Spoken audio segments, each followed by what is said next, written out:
আমরা তো আশা করছি যে ইতিহাসের সর্বোচ্চ সংখ্যক উপস্থিতি সহ হবে এবং আমরা এখন পর্যন্ত যে সাড়া পাচ্ছি আমরা তাদেরকে জানিয়েছি প্রায় 10,000-এর মতো গাড়ি এখন পর্যন্ত শুধু বাস বা অন্যান্য বাহন যেগুলো আছে সেগুলো আসবে। এছাড়া তো ট্রেন আছে, লঞ্চ আছে, এই সব কিছুই থাকবে এবং সবগুলো স্পটেই আমরা আমাদের ভাইদেরকে রিসিভ করার ব্যবস্থা রেখেছি।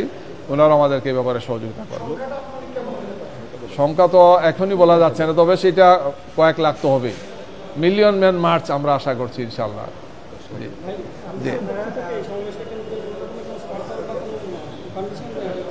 না, কন্ডিশন এগুলা যেগুলা নিরাপত্তাজনিত বা যে সমস্ত প্রস্তুতিগুলো রাখতে হয় এগুলি আলোচনা হয়েছে। যেহেতু এই ধরনের অনেকগুলো বড় বড় ইভেন্ট, বড় বড় জনসভা ওনারা ম্যানেজ করেছেন, রিসেন্টলি করেছেন, ওনাদের একটা ভালো এক্সপিরিয়েন্স আছে।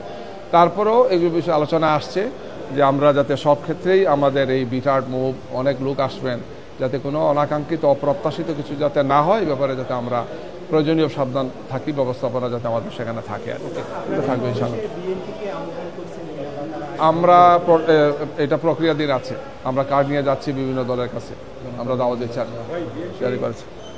গতকাল যে আন্দোলনটা করলো, যে মিছিলটা করলো, এখানে জামাত ইসলাম এবং শিবিরকে নিয়ে যেভাবে তারা বলেছে এই বিষয়ে আপনাদের মন্তব্য থাকে, যেভাবে তারা বিশেষ করে দেখলাম যে দক্ষিণের যুব দলের নেতা যেভাবে মিছিলের লিড দিয়েছে জামাত শিবিরকে উদ্দেশ্য করে, কটাক্ষ করে, সাথে সাথে ইসলামী আন্দোলনকে নিয়েও চরমোনাই সাহেবকে নিয়েও বলেছে, এই বিষয়ে একটু যদি বলেন।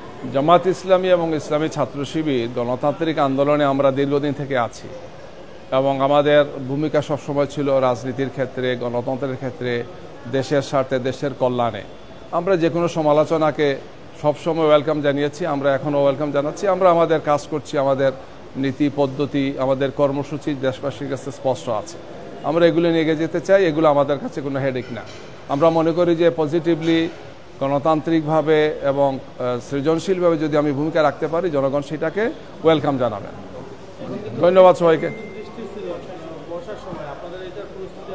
আমরা আপনাদের দেশবাসীর কাছে দোয়া চাই, আল্লাহ সুবহানাহু ওয়া তাআলা যাতে আমাদেরকে সুন্দরভাবে একটা পরিবেশ দেন, যাতে লোকজন আসতে পারে, সুন্দর একটা অনুষ্ঠান হয়। সবাইকে ধন্যবাদ, সবাইকে ধন্যবাদ। সব আপনাদের সহযোগিতা এবং দোয়া চাই।